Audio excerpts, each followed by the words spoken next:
guys, it's Carrie the Paper Monkey. I'm back with another Who Knew. I created this series, and I have a playlist in case you're interested, but I did create this series just as a way to give you little 5-minute or less snippets on different subjects related to junk journaling. And even like if there's a tool out there or something, any tips and tricks, things like that. This one might go over a little bit, okay? So just be aware. I'm going to try not to go that over, but it might. Okay, a while back, I did a Who Knew on copyright law. Now listen, guys, these Who Knews, especially when it comes to something like copyright, just know you've got to go out there and do your own homework too. I'm just giving you a brief overview. There are people who have dedicated their entire careers to copyright law. Okay, so I am by no means am I an expert at this at all. Don't believe everything I say, okay? Go out and validate for yourself. But I will link the Who Knew that I did on copyright law if you want to go back and check that one out if you didn't get a chance. I had a subscriber. Her name is Kathy, Grace Co. Company. I don't think that's her channel. She has a lovely channel. I will link her channel. Please go show her some love. She asked the question, well, Carrie, I never understood how people could take images out of copyrighted books, make ephemera with them, or use that image in their junk journal or the pages out of a book in their junk journal when it was obviously copyrighted and sell it. And I was like, well, you know what, Kathy? Let me go research that and find out. So I did. I went out and I found what is called the first sale doctrine. Again, guys, go out and do your own research. But I'll put some sources, some links in my description where you can kind of click and go down this rabbit hole if you want to, okay? First sale doctrine basically says this, all right? First sale doctrine is a legal principle. It doesn't make it a law, but it is a principle. It's a guideline within the U.S. copyright law.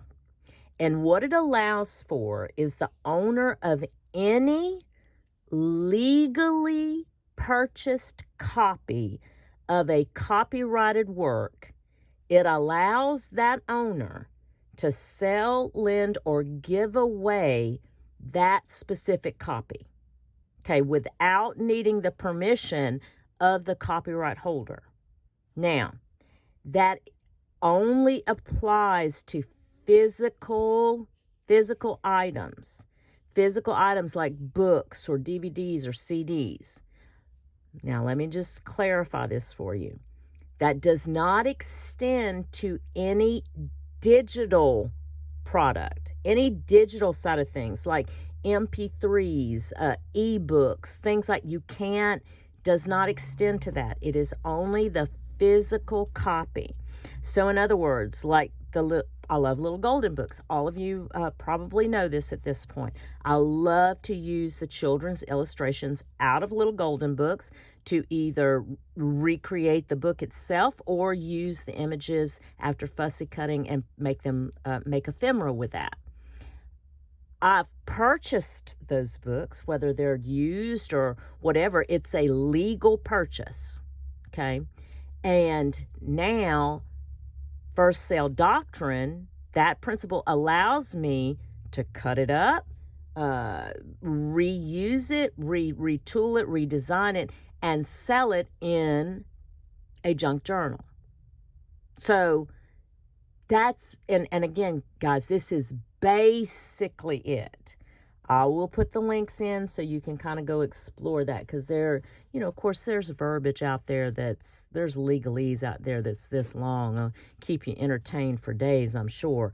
But I'll provide some other information, some other links that you can go to, and you kind of want to explore that world.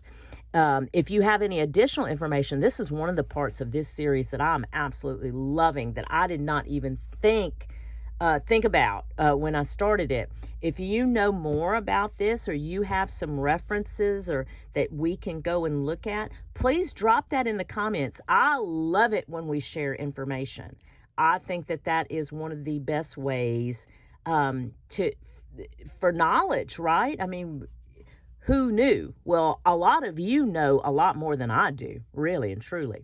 So drop that in the comments. Also, please, Kathy is the one that asked this question, and because of that, I was able to go and share this with all of y'all. If there is something out there that you're curious about, again, whether it's a tool, tips, tricks, the language, the verbiage, what does this mean when you talk about it in junk journaling, drop it in the comments or send me an email. If you want to send me an email, my email address is in the description.